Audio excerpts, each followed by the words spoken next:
ఆదికాండము 46 అధ్యాయం.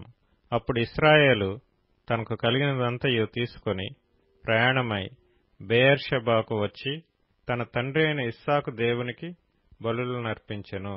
అప్పుడు రాత్రి దర్శనములయందు దేవుడు యాకోబు యాకోబు అని ఇశ్రాయేలును పిలిచెను.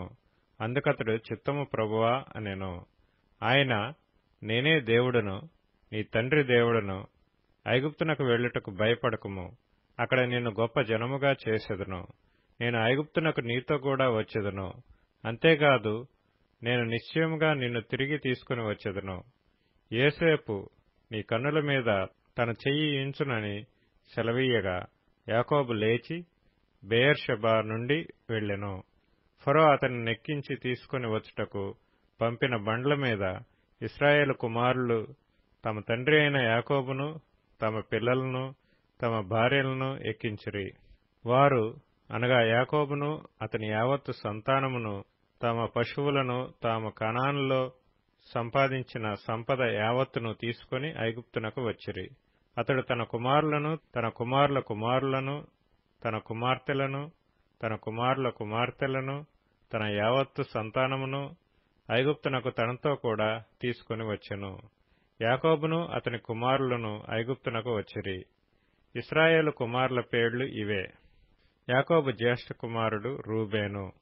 రూబేను కుమారులైన హనోకు, పల్లు, హెస్రోను, కర్మి.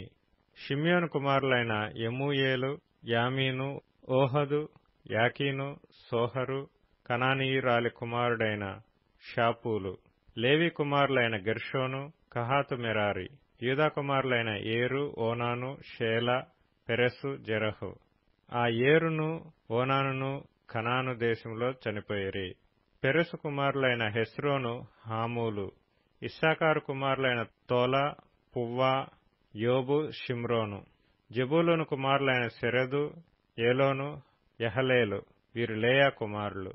ఆమె పద్దనరాములో యాకోబు వారిని అతని కుమార్తె అయిన దీనాను కనెను. అతని కుమారులను అతని కుమార్తెలను అందరును 33. గాదు కుమారులైన సిప్యోను, హగ్గీ, షూని, ఎస్బోను, ఏరి, ఆరోది, అరేలి. ఆషేరు కుమారులైన ఇమ్నా, ఇష్వా, ఇష్వి, బెరీయా, వారి సహోదరి అయిన సెరహు. ఆ బెరీయా కుమారులైన హెబెరు, మల్కీయేలు. లాబాను తన కుమార్తె అయిన లేయాకిచ్చిన జిల్ఫా కుమారులు వీరే.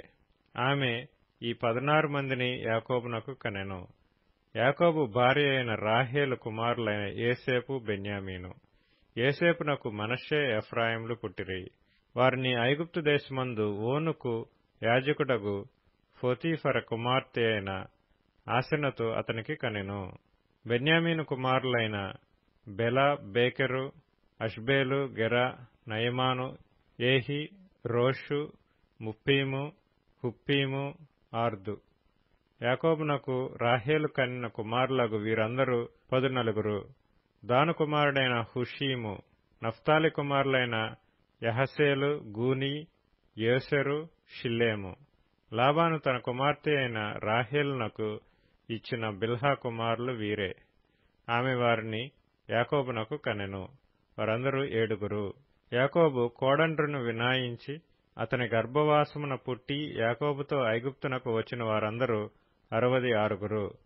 ఐగుప్తులో అతనికి పుట్టిన యోసేపు కుమారులిద్దరు. ఐగుప్తునకు వచ్చిన యాకోబు కుటుంబపు వారందరూ 70 మంది.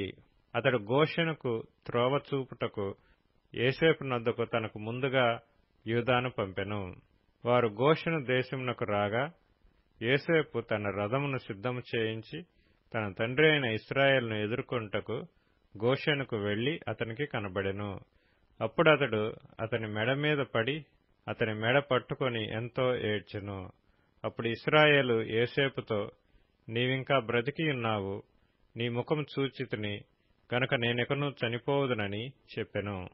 యోసేపు తన సహోదరులను తన తండ్రి కుటుంబపు వారిని చూచి, నేను వెళ్లి ఇది ఫరోకు తెలియజేసి కనాను దేశంలో ఉండిన నా సహోదరులను నా తండ్రి కుటుంబపు వారును నా యొద్దకు వచ్చిరి. ఆ మనుషులు పశువులు గలవారు, వారు గొర్రెల కాపరులు. వారు తమ గొర్రెలను పశువులను తమకు కలిగినదంతయు తీసుకుని వచ్చిరని అతనితో చెప్పెదను. గొర్రెల కాపరి అయిన ప్రతివాడు ఐగుప్తీయులకు హేయుడు గనుక ఫరో మిమ్మను పిలిపించి మీ వృత్తి ఏమిటని అడిగిన ఎడల మీరు గోషెను దేశమందు కాపురముండునట్లు మా చిన్నతనం నుండి ఇదివరకు నీ దాసులమైన మేమును మా పూర్వీకులను పశువులు గలవారమై ఉన్నామని ఉత్తరమీయుడని చెప్పెను.